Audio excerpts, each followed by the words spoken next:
Selamat pagi, halo, perkenalkan kami mahasiswa Keselamatan dan Kesehatan Kerja Sekolah Vokasi Universitas 11 Maret Angkatan 2021 kelas B.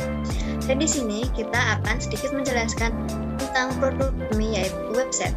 Sebelum masuk ke website milik kami, teman-teman tahu nggak sih apa itu website? Website adalah suatu halaman yang saling berhubungan yang umumnya berada pada pelatihan yang sama dan berisikan kumpulan informasi, baik informasi yang disediakan secara perorangan, kelompok, atau organisasi. Sebuah situs web atau website biasanya ditempatkan setidaknya pada server web yang dapat diakses melalui jejaring internet. Website atau yang sering disingkat web juga dapat diartikan sebagai sekumpulan halaman dan terdiri dari beberapa laman yang berisi informasi dalam bentuk digital, baik berupa teks, gambar, video, audio, atau animasi lainnya. Ada banyak kategori jenis website yang berbeda, yang mana jenis website ini dapat dikategorikan dalam fungsional, desain, dan konten. Yang jenis website memiliki tujuannya sendiri-sendiri.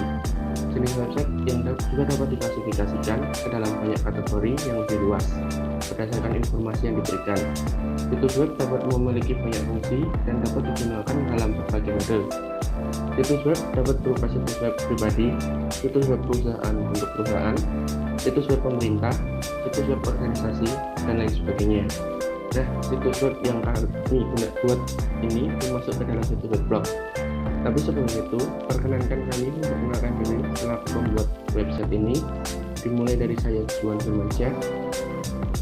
Saya Fatia Rohmah Fauzia. Saya Vera Puspita Ayu. Saya Gravita Atisa Pramestika. Nah, setelah lulus sekolah menengah, pasti banyak banget nih yang pengen untuk lanjut ke perguruan tinggi yang diinginkan, bahkan yang dicita-citakan dari kecil. Di zaman seperti sekarang, menuntut ilmu menjadi hal yang sangat penting. Banyak cara yang bisa kita lakukan untuk masuk ke perguruan tinggi. Nah, kali ini bersamaan dengan adanya website yang kami buat ini, kami akan memberikan tips dan trik agar lolos seleksi masuk perguruan tinggi negeri, terutama jurusan yang sedang kami jalani sekarang, Keselamatan dan Kesehatan Kerja. Katakan dari awal, kami adalah mahasiswa K3 yang ingin menjadi seorang ahli K3 yang handal, serta bekerja dengan baik dan kompeten. Sebelum mendapatkan gelar tersebut, kami diharuskan belajar mengenai K3 sehingga kemudian kami tertekuni terkait hal tersebut di Sekolah Vokasi UNS ini. Untuk bisa menjadi seorang K3 mahasiswa di Sekolah Vokasi UNS ini tentu saja harus melewati proses seleksi yang ada. Pada Sekolah Vokasi Universitas 11 Maret ini sendiri terdapat 3 jalur untuk proses seleksi ini, yaitu SNMPTN, SBMPTN, dan SMMD. Mau tahu lebih lanjut kan? Yuk simak terus video ini dan jangan lupa kunjungi website kami juga ya. Tapi jangan risau, di video ini kami kasih dikit bocoran nih mengenai website kami. Nah, yang pertama yang ada di website kami yaitu proses seleksi jalur SNMPTN. Teman-teman bisa akses jalur ini dengan cara klik garis 3 yang ada di pojok kiri atas, lalu tinggal pilih SNMPTN.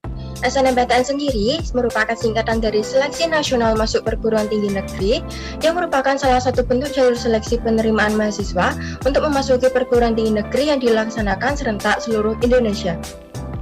Nah, di page ini teman-teman bisa lihat nih gimana enaknya kalau keterima SNM, apa aja yang harus dipersiapkan sebelum daftar SNM, dan bahkan kami memberikan tips dan trik buat teman-teman sebelum daftar SNMPTN juga loh. Nah, tapi jangan risau, apabila teman-teman belum beruntung melalui jalur ini atau yang masih kepo dengan jalur-jalur yang lain, teman saya Gravita akan menjelaskan mengenai SBMPTN nih, disimak ya.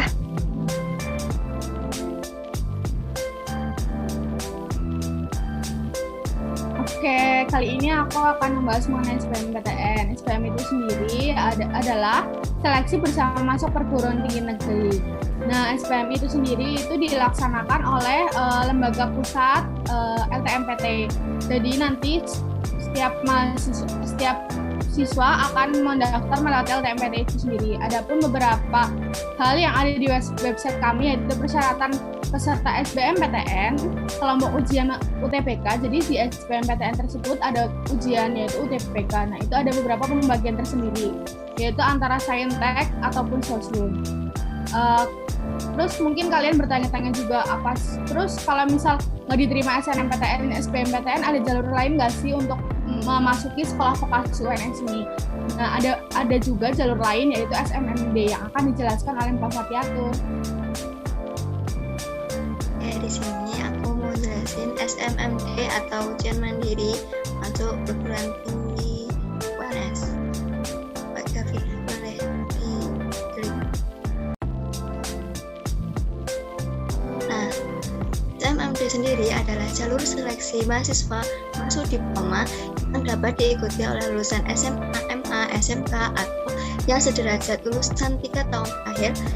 Dan seleksi ini dilakukan berdasarkan hasil ujian tulis berbasis komputer dalam jaringan. Jadi ada dan trik lolos MMD. Nah, itu tadi sedikit dari kami tentang tes masuk universitas. Selanjutnya, dengan adanya pemaparan website tersebut, kita tahu bahwa perlu adanya wawasan mengenai literasi digital, antara lain 1. Menghemat waktu. Dalam penggunaan literasi digital tidak harus mengunjungi langsung tempat yang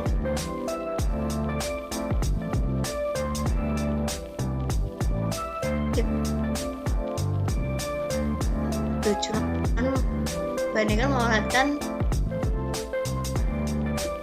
yang kedua, belajar lebih cepat.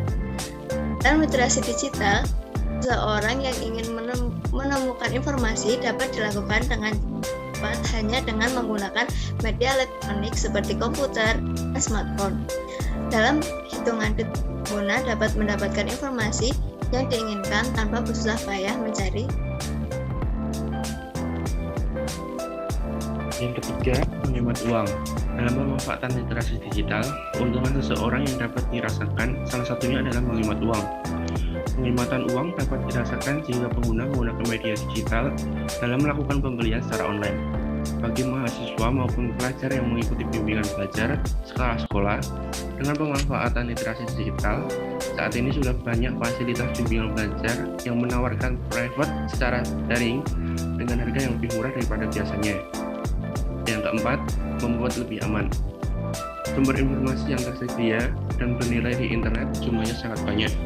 Ini bisa menjadi referensi ketika mengetahui dengan tepat sesuai kebutuhannya. Sebagai masyarakat yang akan literasi dalam dunia digital, saat ini banyak informasi yang memang diragukan kebenarannya.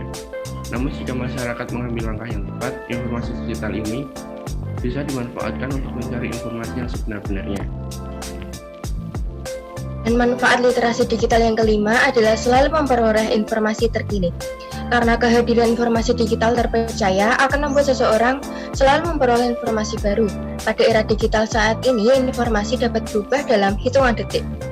Informasi yang begitu banyak dan beragam dapat mempengaruhi sudut pandang masyarakat akan berita yang dipublikasikan. Dan yang keenam, selalu terhubung. Bahkan beberapa aplikasi yang dikhususkan untuk proses komunikasi, maka akan membuat orang akan selalu terhubung dalam hal-hal yang bersifat penting dan mendesak. Maka, ini akan memberikan manfaat tersendiri.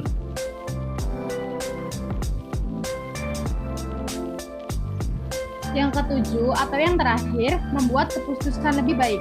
Literasi digital membuat individu dapat membuat keputusan yang lebih baik karena ia memungkinkan mampu untuk mencari informasi, mempelajari, menganalisis, dan membandingkan kapan saja. Sekian presentasi website dari kami mengenai tips dan trik masuk PTN melewati beberapa jalur. Apabila ada tutur kata kami yang kurang berkenan, kami mohon maaf sebesar-besarnya.